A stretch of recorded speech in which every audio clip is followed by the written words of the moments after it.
Hey there. So, in the last several videos, we've been going through the opening chapters of Genesis and talking about how these opening chapters point us forward to Christ. We've looked at Adam and Eve and Cain and Abel. And last video we put out was chapter 5, the genealogy, which takes us from Seth to the birth of Noah, and how all this points to Christ. I want to jump from that, the birth of Noah, now to talk about the flood story. And there's just so many ways to preach Christ and his death and his resurrection from the stories of Noah. More ways than we can possibly cover in all these videos. We can just look to the New Testament and see all the ways that the flood is used as a picture of baptism, both by the New Testament writers as well as many early church fathers. The flood story was a big one. Jesus said, as it was in the days of Noah, so shall it be in the days of the coming of the Son of Man. There's just so many parallels, not only to Christ's first coming, but also to his second and his work. The idea of the flood being both a judgment and salvific, that it washes away the sins of the world through judgment, yes, but through opening up a whole new world. Just one of the ways I want to touch on is in the picture of the dove and the raven. This would be in the beginning of chapter 8, where chapter 8 begins with, and the Lord remembered Noah, which is sort of the center verse around which all four of the chapters of the Noah story revolve around. And the Lord remembered Noah. I mean, you can preach a whole sermon just on that, but after it said the Lord remembered Noah, the rain begins to stop, and the boat, the ark rather, it lands on Mount Ararat, and then Noah, after the rain stopped, after the 40 days, he says he opens a window. And the first thing he lets out is a raven. And the raven flies, to and fro and never returns to the ark. Why doesn't the raven return to the ark? Well, the raven is an unclean bird, according to Levitical law. It is a bird that's a scavenger. It feasts on what is dead. And so it flies around, and it's very much at home in this world that is still largely covered by water, where there's nothing but death and carcasses of animals and all that was destroyed in the flood. The raven is very happy landing on the carcass of an elephant and resting there, and flying over to the carcass of maybe a human being and resting there, and it can eat, it can rest. That's fine. And so the raven is attracted to death. It's attracted to the flesh. It does not return to the ark, the place of God's salvation. So after that, Noah, he releases the dove, and now he's going to release the dove 3 times. The first time he releases the dove flies around, and it says that for the dove there was no place. Now, if you're reading the ESV, which we tend to preach from, it says no place to put her foot, which is actually a really bad translation. So I like the ESV, I use it a lot, but sometimes it seems to miss the point. The word, which King James gets right, New King James, many other versions gets right, says there was found no resting place for the dove's foot. And the word for resting place there is Manoah. Manoah. This is the place of rest for the dove. Now, this is important because, of course, the whole story of Noah, when he's born, he's prophesied over that he will give rest. And there's a big emphasis put on the fact that Noah is a man of rest. So if the word rest is used later, in Hebrew, Noah, it would be good to keep that. And the ESV translators I think they're really screwed up by not maintaining that word, even if it lends itself to readability. I know we don't talk that way in English. We don't say, oh, I found a place for your foot to rest. I mean, you can say that, but it sounds a little old-fashioned. It is important to connect these things. So there was found no place for the dove to rest her foot, and so she returns to the ark. She returns to Noah, the man of rest, in the ark, the place of rest, where the dove can be at rest, because outside the ark there is no salvation, there is no life, there is nothing good. So Noah then waits 7 days, which of course, 7, as we've looked at many times before, is a symbolic number for fullness of time, for a completion of time. Yes, it may have been a literal 7 days. I'm not particularly questioning that, but it's also a very symbolic, theologically rich number that he waited 7 days, a fullness of time. He then lets the dove out for the second time, and the second time, the dove flies around, and when the dove returns, the dove doesn't come empty-handed. There it comes with a little olive leaf, or this small olive branch, which means that the dove found a resting place. The dove found a place to rest its foot, and was able to, from a larger branch, to snatch up that little twig, that smaller branch, or that leaf, and fly with that olive leaf, that olive branch, back to Noah. And of course, that's a very symbolic thing, even outside of the church. Even if you're not a Christian, you understand the term. Why extended an olive branch to this person? Meaning, I'm coming in peace, I'm coming in reconciliation, I'm coming for the purpose of a relationship to repair, or fix, or save something. I'm extending an olive branch. And this is where you get the symbol from. So it brings back to Noah. And for Noah and his family then, they receive this brand, this little olive branch, and they know that the waters are receiving, that life is coming, is on its way, that a new world is beginning. And then it says they waited another 7 days. And again, a symbolic period of time. Yes, it may be a literal 7 days, but A lot of meaning in that number 7. And so for 7 days, these people in the ark, remember the ark was not a cruise ship.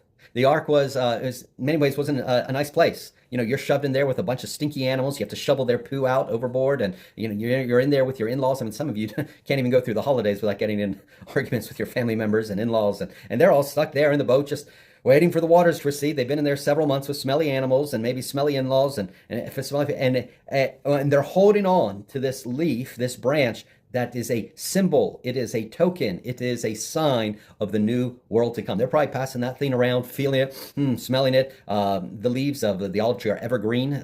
This is important. You know, the olive tree is often a symbolic plant throughout the scriptures. In some ways, it points forward to Christ, the true branch, the true olive tree. Its leaf, it's a small grayish, greenish gray leaf, and it's green all year long. And they're passing this thing around, and they're waiting for the promises of God. Well, the dove goes out the third time, but this time the dove never returns. The dove was able to go out into the world and find rest in the world, because the world had been cleansed, everything wicked had been washed away, the violence, the immorality had been washed away by the flood, and there was a whole new world, and the dove was at rest there. So already you're probably beginning to see how this points forward to Christ. Now, let me ask the question, ark. What is an ark? Now, I asked our people in church this the other day, and they had to stop and think. A lot of people responded, well, boat, it's a ship. And so I responded to the question, well, then, okay, it's like a boat and a ship in some ways, but what is the difference then between a boat and a ship on one side and an ark on the other? And maybe not, it's not something people have thought about, but there is a significant difference. And an ark is like a box or a giant chest. It doesn't steer.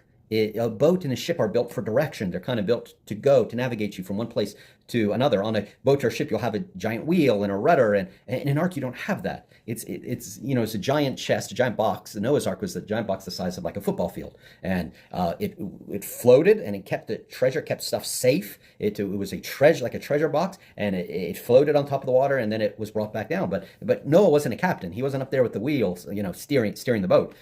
It was an ark. And what's the other thing referred to as an ark in the scriptures? Well, if you're familiar with the Old Testament, or even if you watch the first Indiana Jones movie, Raiders of the Lost Ark, you know it's this, again, it's like a box, a chest, with something precious put inside of it. And it was carried. It was the symbol of the presence of God. And on top of the ark, there was 2 angels, one on each side. And there in the middle, that's where the high priest would go in and pour the blood of the sacrifice once a year. And the blood would be there. And say that's where God's presence would come and rest. Is it Psalm? I should have looked up before. I think it's Psalm 138, where the psalmist says, "Arise, O Lord, and come to your resting place, the ark of your might." This was seen as God's resting place. Yes, God's presence filled the highest heavens. Yes, God fills the praises of his people. Yes, God rested with the nation of Israel. But in a unique way, God's presence was made manifest on the top of the ark, where the blood was poured out between the 2 angels, and that was God's resting place, the sign of his covenant with his people. And inside, there's all sorts. We could go on about the symbolism. Inside, there was Aaron's rod that budded some manna, the 10 Commandments. All of this points forward to Christ. That would be a whole new video just on the Ark of the Covenant. But you get, we're going from Noah's Ark, where the theme of rest is a big deal, to the Ark of the Covenant. Again, God rested between the cherubim, the golden cherubim there, where the blood was poured out. And then there is the third ark. What is the third ark? Well, that's when we get to Jesus and to his baptism. You look at Matthew chapter 3, or Luke chapter, I believe it's chapter 3, chapter 4, chapter 3, I believe. Matthew chapter 3, Jesus comes down into the water. He returns from Galilee, and there he goes to be baptized by John. John says, no, I can't baptize you. You should baptize me. I'm a sinner. You're sinless. I'm creation. You're creator. I'm man. You're God. The whole thing. And Jesus says, we need to fulfill all righteousness. Fulfill. That's what Jesus came. He came to fulfill everything that was written in the scriptures. And he fulfills it. He is the fulfillment of Noah's Ark. He's the fulfillment of the covenant. He's the fulfillment of the 10 Commandments. He's the fulfillment of all of Israel. Everything that was written before, Jesus comes and fulfills it, including the Ark.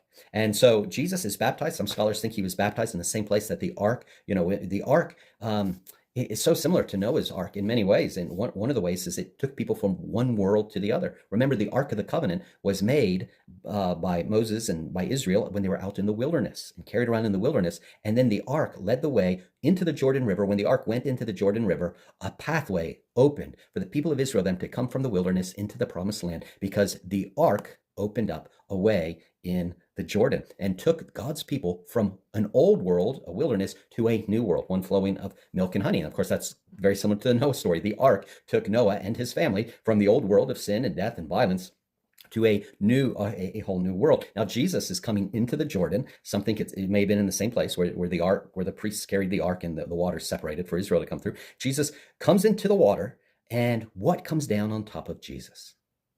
The Holy Spirit in the form of a dove.